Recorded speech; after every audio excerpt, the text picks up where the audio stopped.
The Red Line by John Nichol. Read by Andrew Wincott, Gareth Armstrong and David Timson.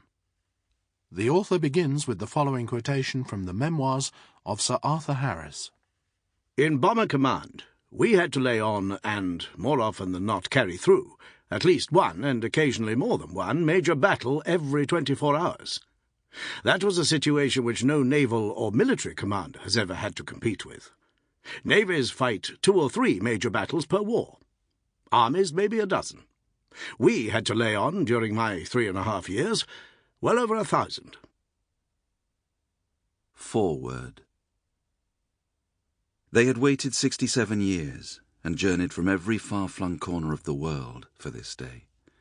A lifetime ago, young and idealistic, they had come together to battle against the Nazi scourge which threatened to engulf their homelands. Once sprightly, upright figures were now stooped by age or confined to wheelchairs, but medals were polished to perfection and trousers pressed to a razor-sharp crease, and nothing would prevent them from gathering to witness the closing chapter in their extraordinary and controversial story.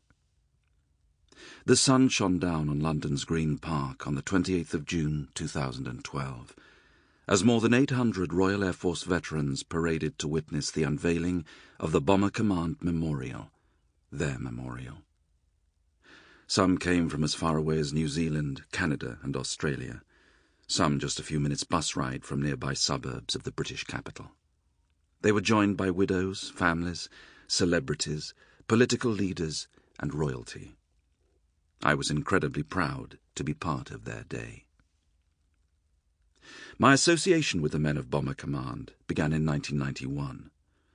As a young tornado navigator, I had been shot down over Iraq during the First Gulf War, captured, tortured, and paraded on television screens around the world.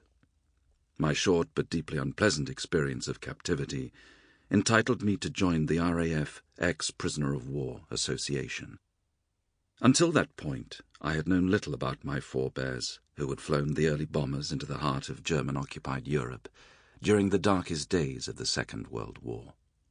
I'd watched the classic films like The Dam Busters and The Great Escape, of course. I'd met veterans at various military functions, chatted politely, and listened to the occasional war story. But I'm ashamed to admit I hadn't got to know these men. I understood little of their personal stories, their astonishing sacrifice, and their incredible bravery. Now I was able to join their illustrious gatherings, some raucous, laughter and beer-filled, some poignant and sombre, when awe-inspiring stories of survival brought the occasional tear at the memory of lost friends, or moments of stillness at the recollection of life-threatening danger.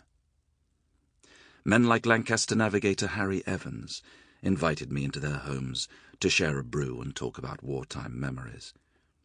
Harry was just 18 when he joined up. I'd seen the fighter pilots in the skies over London and wanted to be part of it all. It looked so exciting. I wanted to be one of those Brill-cream boys who are fighting back against the Germans. He got his wish and went on to be part of one of the most deadly chapters in aviation history. Over the years, their reunions have become fewer, and the numbers attending have diminished to the point where many Second World War old comrade associations have now disbanded. At last year's remembrance ceremony, only 4 surviving World War II prisoners of war managed to join us on parade at London's Cenotaph. The eldest, Alfie Fripp, shot down in 1939, died on the 3rd of January 2013, aged 98. And so it was with a mixture of pride, pleasure and sorrow that I took my seat amidst the crowd of nearly 7,000, gathered around the memorial to honour and remember a truly extraordinary group of people. I chatted with Lancaster pilot Rusty Warman, who had come down from Coventry, the scene of a massive German blitz. Alongside his navigator Alec Cowan and bomb aimer Norman Westby, who had travelled from Andorra in the Pyrenees. They relived experiences few could comprehend. Rusty spoke for so many when he told me, "We've waited a long time for this. The memorial's not a celebration of our work. It's a recognition of the sacrifice so many of our friends made. We're proud to... Sample complete. Ready to continue?